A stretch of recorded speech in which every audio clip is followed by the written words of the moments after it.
Sahojika Bangladesh, Sahojika Bangladesh, Sahojika Bangladesh, Bangladesh, Sahojika Bangladesh, Sahojika Bangladesh. Hello জনগণ, আসসালামু আলাইকুম। আওয়াজ উঠা বাংলাদেশ চ্যানেলের পক্ষ থেকে আমি স্বাধীন আছি আপনাদের সাথে। স্বাগত জানাচ্ছি আমাদের নিয়মিত আয়োজন জনতার আওয়াজ অনুষ্ঠানে। আজকে একটা মজার একটা সংবাদ পড়ব। সেই সংবাদটা আমার কাছে ব্যক্তিগতভাবে ভালো লাগছে। সেটা হলো আমাদের সবার পরিচিত, সুপরিচিত, আমাদের চেয়ে আরও পরিচিত আমাদের মুরব্বীদের কাছে ফাইটটা যায় খ্যাত কণ্ঠশিল্পী মমতাজ, যিনি প্রাক্তন এমপি ছিলেন বিগত পতিত সরকারের, একজন সংসদ সদস্য ছিলেন। তাকে গতকাল ধানমন্ডি থেকে গ্রেপ্তার করা হয় এবং গ্রেপ্তারের পরে আজকে যখন তাকে কোর্টে তোলা হয়, কোর্টে শুনানি শেষে যখন তাকে নিয়ে যাওয়ার প্রস্তুতি নেওয়া হয়, তখন বিএনপিপন্থী আইনজীবীদের একটা পক্ষ তাকে ধাওয়া করে। সেই ধাওয়াতে তিনি জুতা ফেলে পালিয়ে যান।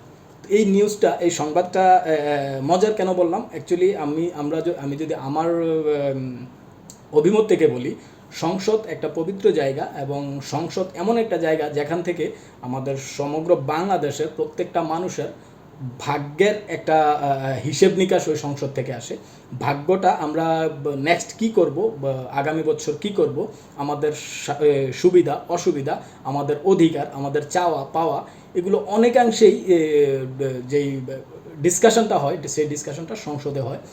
দেশের যে কোনো এলাকার উন্নয়ন, স্বাস্থ্যগত উন্নয়ন, শিক্ষাগত উন্নয়ন, যাতায়াতগত উন্নয়ন, খাদ্য, বস্ত্র, বাসস্থান, শিক্ষা, চিকিৎসা, প্রত্যেকটা ক্ষেত্রে যে কোনো উন্নয়নের ক্ষেত্রে সেই উন্নয়নটা আলোচনা করা হয় সেই সংসদের মধ্যে।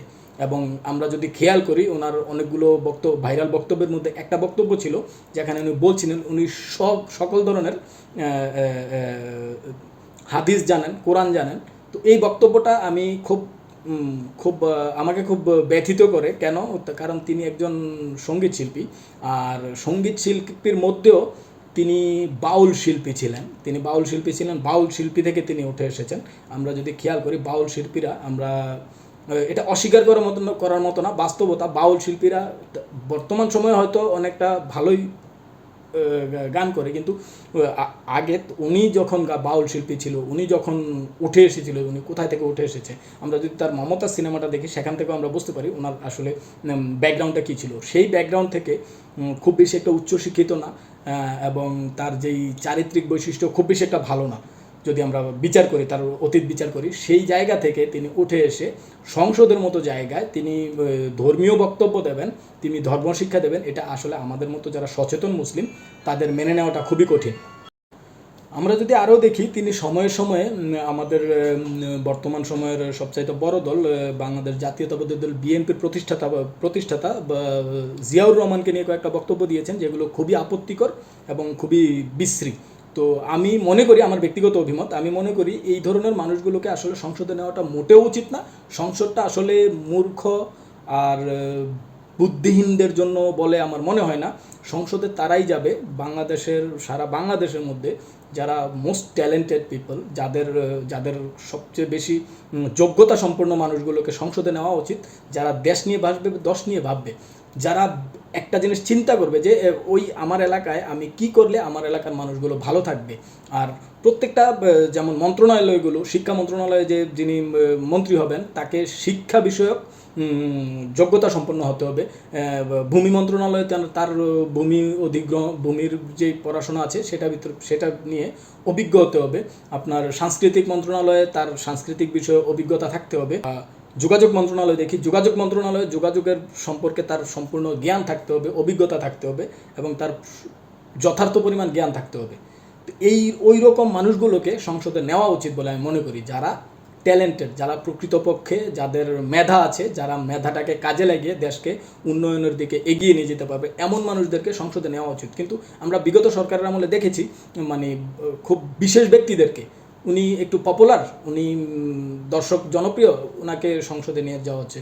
তার কি অভিজ্ঞতা আছে, তার কি ট্যালেন্ট আছে, তার ট্যালেন্টটা আদৌ ওই জায়গায় গিয়ে তার যেই ব্যক্তিগত অভিজ্ঞতাটা আছে, তার যেই প্রতিভাটা আছে, ওই প্রতিভাটা অনুযায়ী তাকে কাজ দেওয়া হবে কিনা, সেটাও একটা দেখার বিষয় ছিল।